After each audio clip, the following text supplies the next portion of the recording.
take a look at the build. First of all, Asturias. Characteristics about the Spanish cruiser line. This is the tier 7. Oh. And at tier 7, I can't remember. Does tier 7 get the funny button? Yes. Yep. Okay. So the funny button is basically a high reload mode. So you use that to fire off a couple of salvos quickly with very little gap in between them. And the difference is it's balanced because if you use that mode and you fire off those 2 salvos, you have to wait like 30 odd seconds until you can fire again. So it's good in a burst situation. And then you have to kind of keep in mind that you've got to wait a while before you can shoot. I like doing it when I set something on fire, it DCPs. I can set burst mode. I can set it back on fire pretty reliably. And if it's against a battleship, there's that 20-second bloom that I'm spotted. And then after 20 seconds, I'm dark. And because of the 8-second reload or whatever, I'm actually dark for a pretty long time before I can shoot again. So it's kind of a win-win in that situation.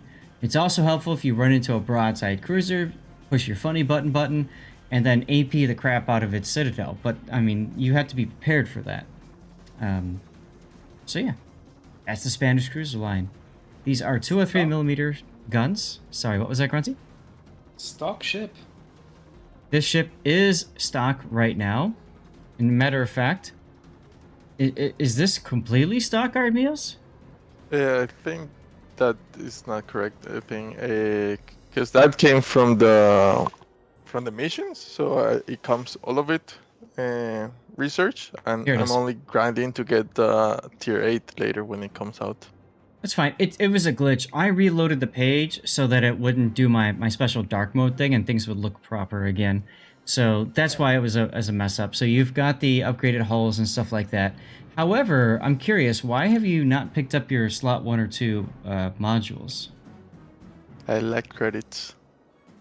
Ah, you're pulling a Rob. Yeah. The first and second slot are so cheap. And It's like 125,000, I think. Yeah, and if you sell it once you're done with the ship, you get half of it back. So you're paying like 60,000 credits to make your turrets a little bit more durable. I think that is worthwhile. Yeah, I'm not saying it's a rational decision. It's just, Okay, whatever. Hey, it's your decision. Fine. This is what you did. Obviously, in here, you would do main armaments mod 1. And then in the second slot, you would most likely run engine room protection. You could do hydro mod. There's no need. Unless you plan on playing tier 7 all the freaking time. So Unless the battle pass you bought the special one, you can demount upgrades for free if it's in there. I don't even know. I would probably not use these special modules on a ship that you're just playing to grind through it. right, exactly. All right, If you like the ship and you're gonna play it 200 times, by all means, go for it. right, I if think, the music's too loud, Nifty, I'll turn it down for you. I think one of the reasons I was playing this ship was because there were 2 missions that had to be done with the Spanish cruisers. So Okay. I also would have waited a little bit longer. Okay. Now you did aiming systems mod 1, that's fine, and you did propulsion mod. Remember what I had mentioned before? Your maneuverability is at 10.9. Propulsion's okay at this point. If you find yourself getting citadel a lot, you may consider switching to your steering gears just so you can get better at angling your hull to like battleship shells and stuff like that. But propulsion's okay if you're going to do a lot of like, speed up, slow down games. This is a 6-point captain. You went for gun feeder to start. Eye in the sky. Superintendent. Now you don't have a heal. Are you planning on moving this captain up in the line, or is he going to stay at tier 7? I do have a heal in the Asturias. I have repair yeah. party. You're right. Sorry, you're right. I didn't think that far if I'm gonna move him or not. Okay. So superintendent makes sense because you do have the heal. Eye in the Sky is helpful if you're going to play a long-range cruiser. Gunfeeder? Yeah, I would take it. I would take it too. I just don't know that I would take it as my first skill, but I would take Gunfeeder at some point. No, I would take it as a first skill, especially if you have the burst fire mode, because let's say you have the HE in the barrels and you see a cruiser turning broadside towards you, you want to be able to switch to AP and then use your funny button. I do agree. So I would 100% take this first. The turret traverse isn't bad on those cruisers, so you don't even need to grease the gears at all, in my opinion. So, And heavy cruisers also don't usually have a big problem with the engine and rudder durability, so you don't need last stand either. what I'm getting at, And the- Grunty, is I feel like one of these two skills would be helpful to know if he's being shot at or if shells are incoming. Yeah, see, that is definitely true. I like Eye in the Sky, but my first 2-point skill would probably be priority target. Right. So, and that's why I'm saying, like, you know, if you don't take Gunfeeder, you would definitely take Incoming Fire Alert and ignore Priority Target. You should really have one of these two skills, in my opinion. And then Eye in the Sky, I consider this a gravy skill. I consider this something that gives you a little bit extra. But it's probably not going to be the thing that causes you to win or lose a game. Also, if you put the captain higher up in the line, I think they lose the spotter plane at some point. Oh, okay, good point. Let's finish out the build just because. So Concealment Expert, absolutely. Probably go Adrenaline Rush. Probably want Priority Target. That leaves 6 skill points left. Top Grade Gunner. Or Survivability. Expert. Yeah.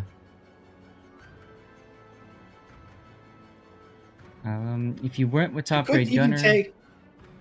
I don't... Oh, I don't know for the tier 7, but for the tier 10, I could actually see something like heavy AP. Yeah. Yeah, at this point, you could do heavy AP and survivability and just be happy with that. That wouldn't be a bad build either. I think you have 2 points left at the tier 10 because I don't think the tier 10 has spotter planes. Right, if you don't take the spotter plane and you do these two...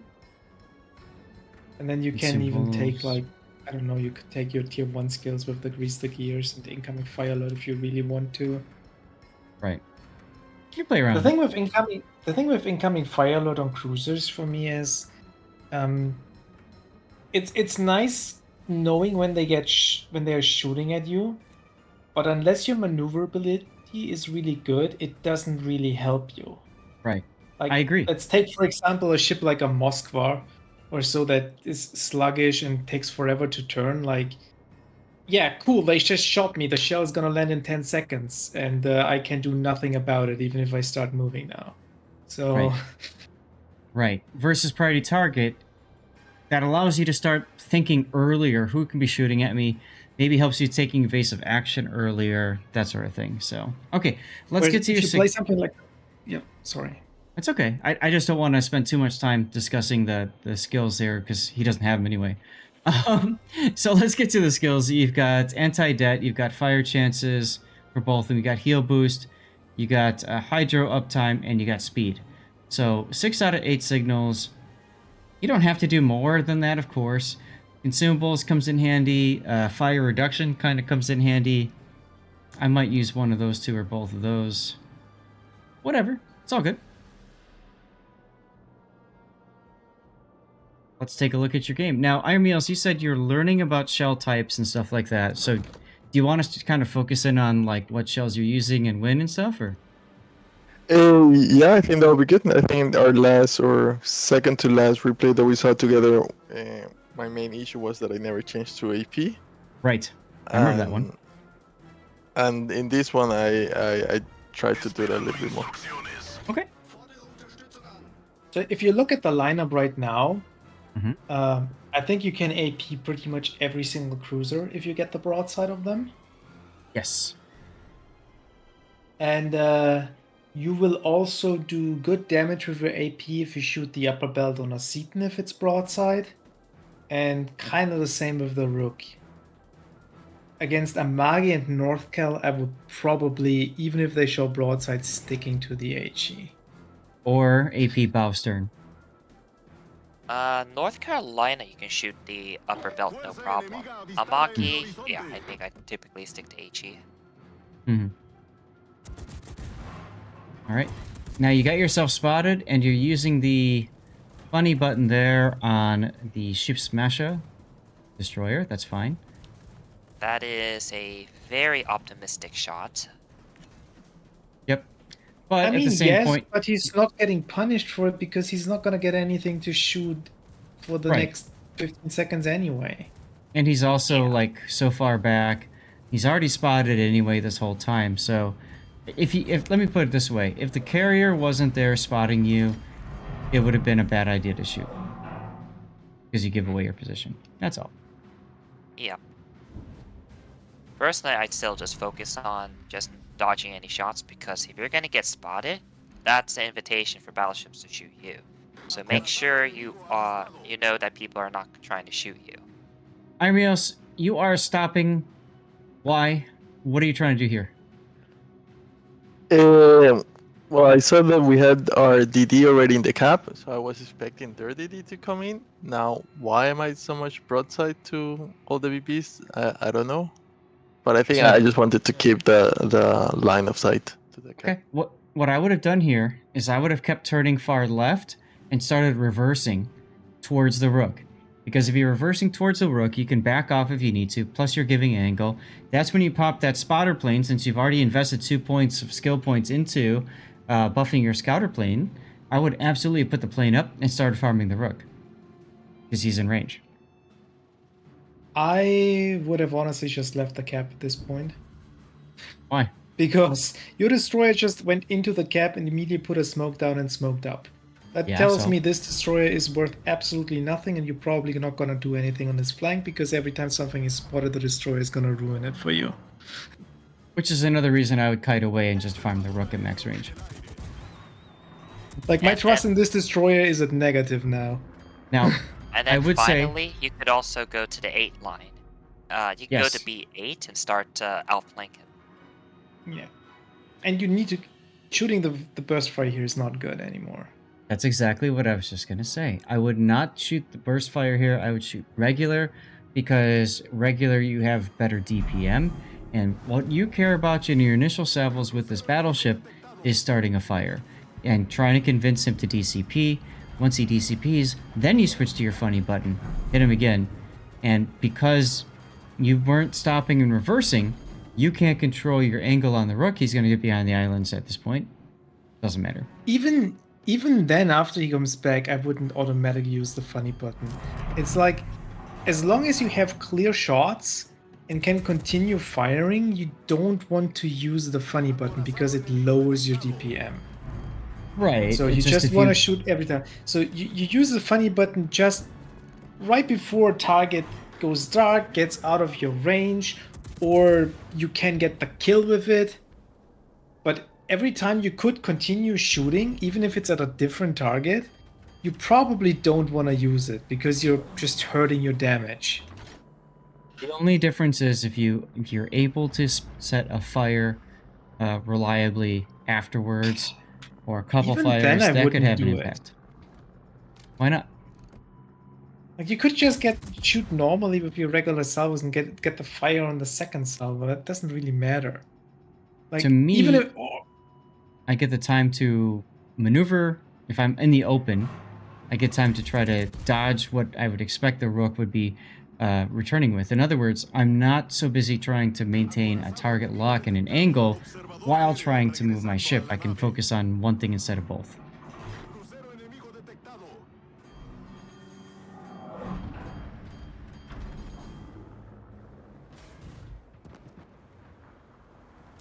You got lucky, those shells bounced off your deck right there. With your funny button again. And they look pretty nice on the video. And I didn't see that when I was playing. No, of course not. But you had no idea anybody was targeting you. You had no idea shells were in the air coming towards you. And you were broadside to everything. You're lucky that North Carolina turned around and ran already. There's no reason for him to do that, but he did.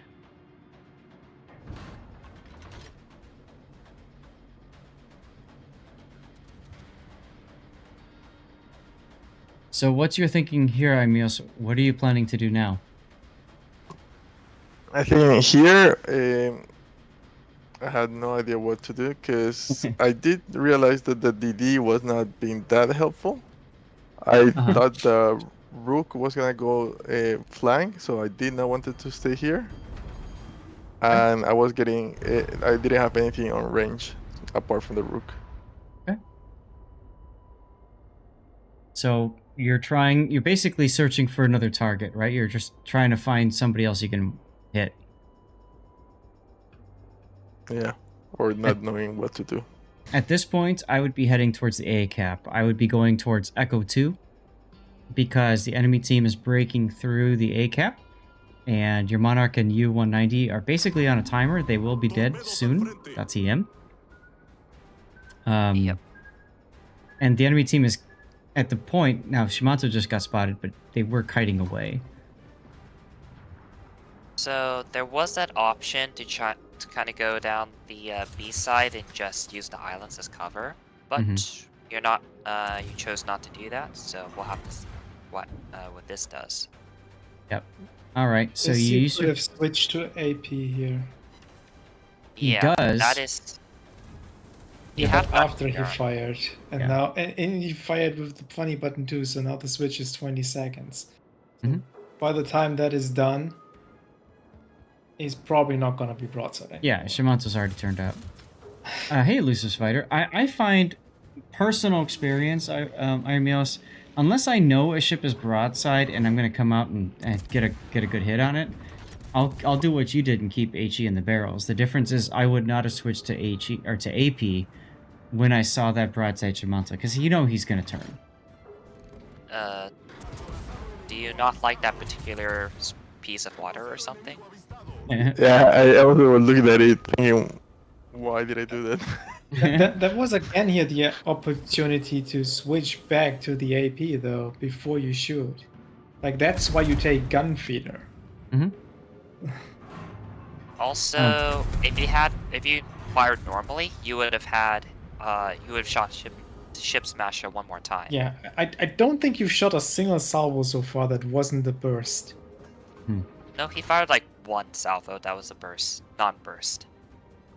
Yeah, I think this was my second game. I still didn't know what the funny button did. For example, I didn't know if I click it and unclick it, if it had to load back the shell, which it doesn't. But... You can hover over it. It'll tell you exactly what it does. I think the good habit is to stand up and like have it disabled and have go in single fire mode. And only if you want to shoot the burst fire, you're gonna activate it for that. Having it as burst default and just deactivating it seems like the wrong choice. Right. What's up, Big O? And hello, Major Boss. I would agree with that. I think that's one of the hardest things with the Spanish cruiser line is learning when to use that funny button and when not to. And frankly, like I said, the only time for me personally would be to try to set a second fire after a DCP. So far from what I've seen you playing the ship. When I would use a burst AP into a cruiser is when they're much closer to me and I'm talking like 4 or 5 kilometers away. That's when I'm going to use AP burst fire into them. Otherwise, it's probably just going to be HE, normal HE spamming cruiser tactics. So, okay, instead of continuing south, you double backed up here, and now you are shooting the mountains. The other part of the problem is... Sorry, go ahead. I was just trying through that valley of the mountains. I thought maybe it could be a nice shot to do. Yeah, well, it looked cool when you were bursting the mountain. But the other part of the problem, though, is your team has found a way to lose the side. So you've lost both flanks at this point. Why Big burst O, fire here? not sure.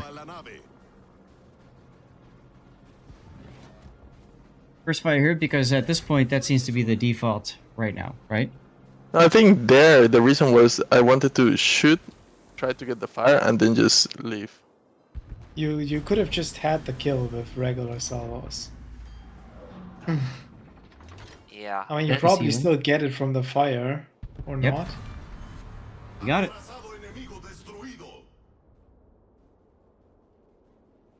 Yeah, like I'm actually looking up the numbers now. How much DPM you lose with the burst compared to? Oh god. I Oh would god. expect about 30%, 40% or so. No, it's actually not Hey, that Captain. much on the Spanish cruisers. So You're the making regular Grunty look reload up is- numbers. What's the reload after burst fire? See, My right there, Judas- you could have prepped for an AP shot in the Shimanto, and then he got killed by a torpedo anyway, so it doesn't matter. All right, Ironmillos, now you're in a corner. You guys actually managed to claw back the win on that particular flank, but you're in absolutely no position to help your team. And it's 23%. Okay. Okay. So not that bad. No. So far into this game, it feels like you're positioning a little bit too passively, and then there's some indecisiveness on where you want to go. Because initially you wanted to go back south, but then you kind of just came back here and ended up not getting much accomplished. Ironmillos, have you played through the French cruisers? Not in the last year or so. Have you played through the Japanese cruisers? I'm playing that one at the moment. Okay. Yes. What about the American cruisers? I also playing those. I have the Buffalo and the Ibuki right now, grinding. Okay. So I want you to think about it from this perspective. The Spanish cruisers, your default playstyle for the Spanish cruisers is very similar to that of a Japanese cruiser. You're playing kiting games, you're setting things on fire, taking advantage of opportunities. Then, when it becomes time to make a push, make something big happen, then you are going to be changing and you're going to be playing it more like an American cruiser. You're getting on the broadside of your opponents, you're getting closer, you're getting in their face, and you're taking advantage of AP pen. Although you don't get a bonus AP pen in this line, but you understand what I mean. So your burst fire, it feels like you're just. I've seen a lot of the classic beginner mistakes with the burst fire in your gameplay.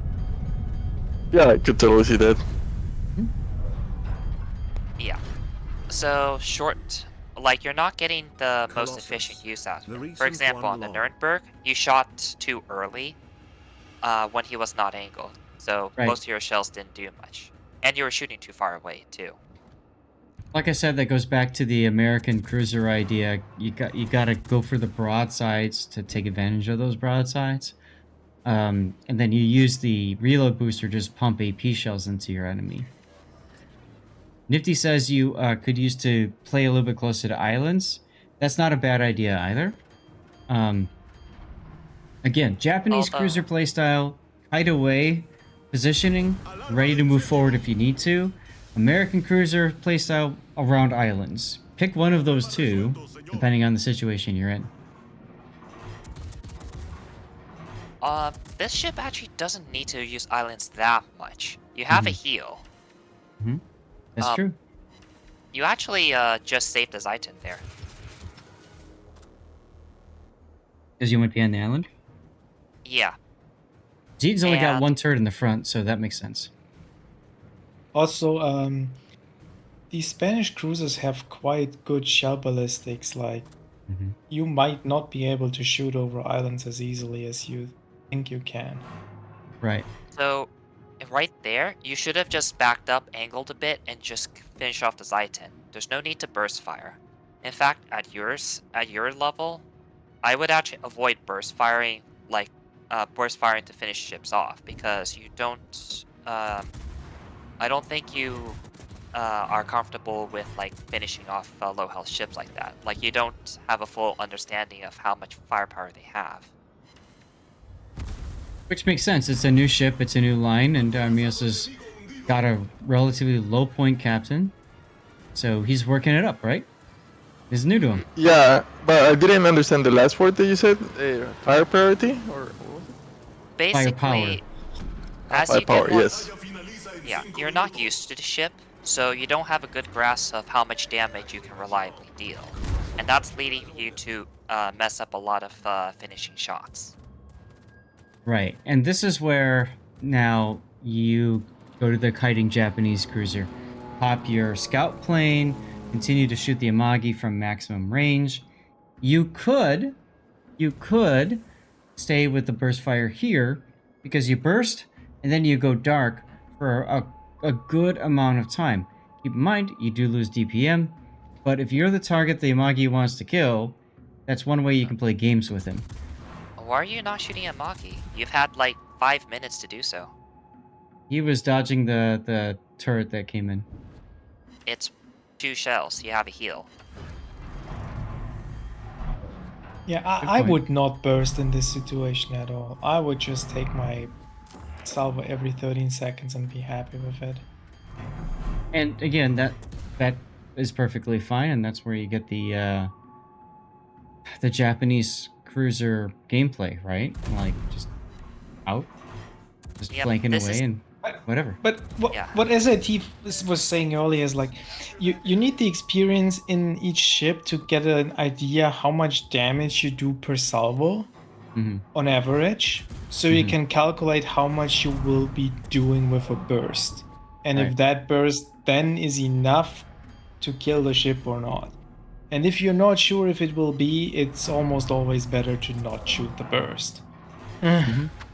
So Yep. again, I would say Japanese cruiser, play it that way, and then when it's time to burst, you're playing it like an American cruiser. You're getting on broadsides of things, and then you're bursting to take advantage of, angles with AP.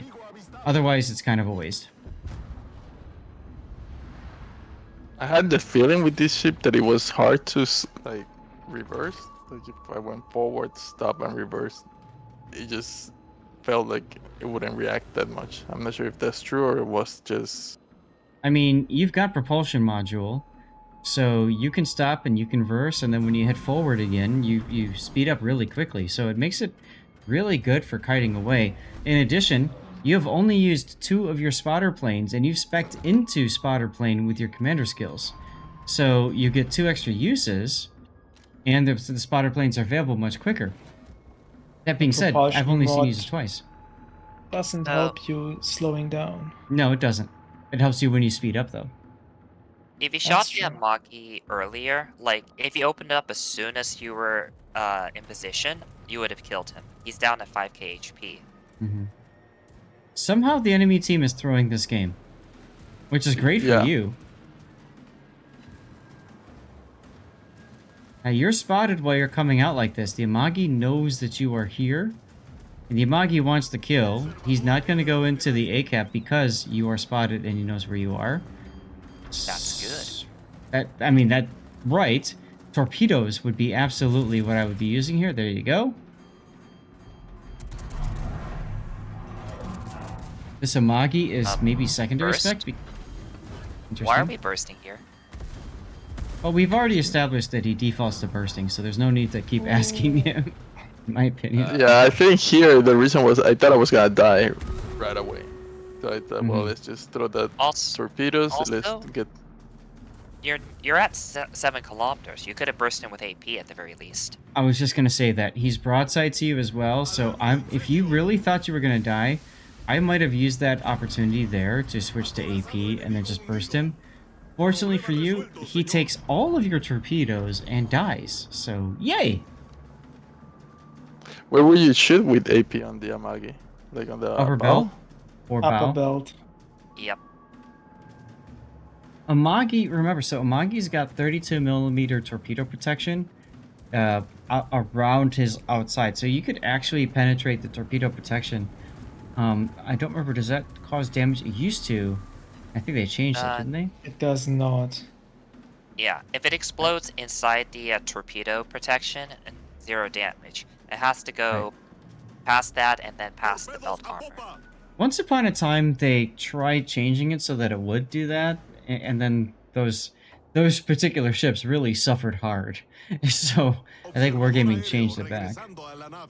I thought I was under the impression that it was just a indicator, kind of an indicator change. They But- put a specific icon out here that's a torpedo protection hit now.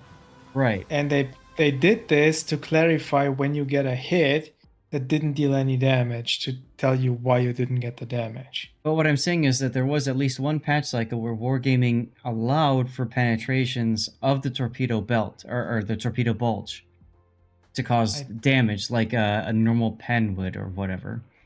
I And, don't think so. That But was could be years wrong. ago. That might have been a long time ago because I don't Yeah. remember that. Anyway, look at your game. You got 112 and change damage. Came in 3rd place. That Z23 you guys said was useless came in 2nd. So pretty He still useless. played bad. He played so, bad, like- but I'll tell you what, the enemy team played worse around him, and therefore he was able to do what he did.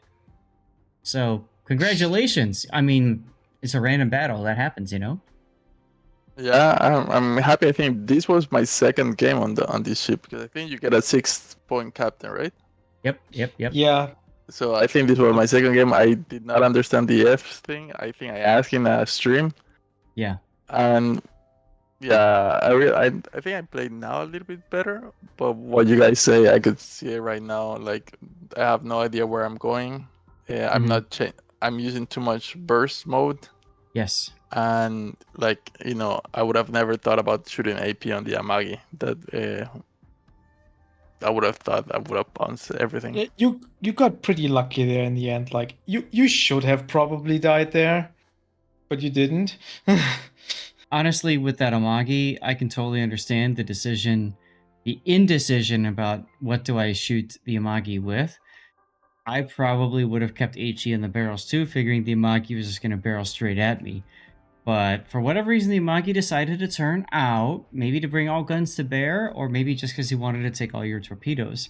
Either way, it was a bad decision for him and a good decision for you in the long run. So, yeah, burst, went to kite away, and I think it's a new cruiser line for you, and I get the feeling that because it's a new cruiser line, you're not so confident in it, and you're trying to do too many things at once with it, when you need to go back to basics, right? Keep it to the basics. Keep it to, I'm a kiting away cruiser. I'm going to set things on fire.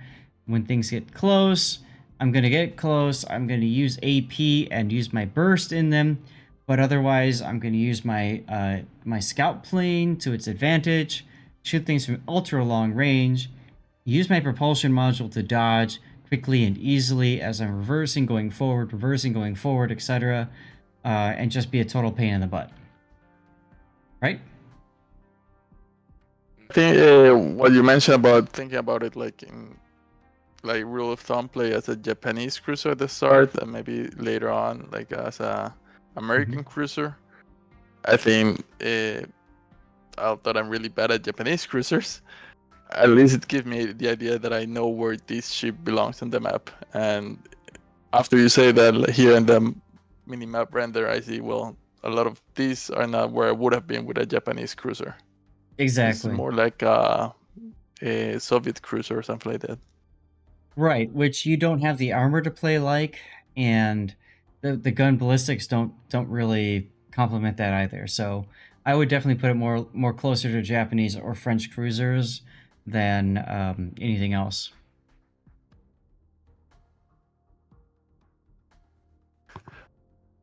Perfect. I learned a lot from this line. I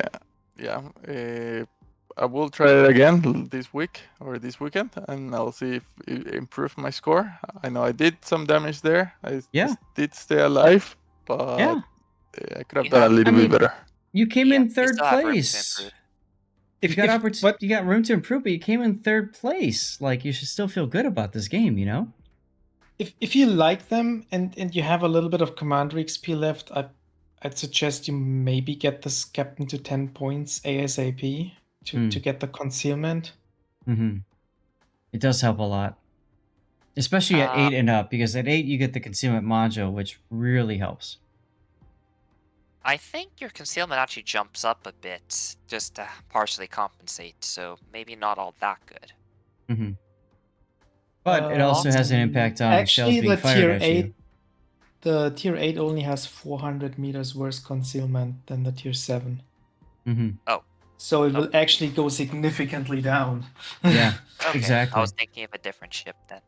And then you also have the increased dispersion from shells being shot at you, which a lot of people forget about. So both comes in handy. With concealment, you get the tier 8 down to actually 11.5 kilometers concealment, which is That's decent. it's better. It's not ideal, but it's you take what you get. Okay. Well, Ironmillos, thank you for sending that game in.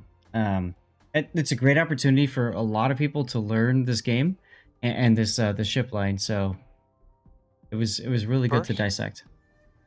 I see a lot of people not able to fully use burst fire well, and well, I hope the advice we give will, including you, just kind of be able to use burst fire a bit better. Right. Yep.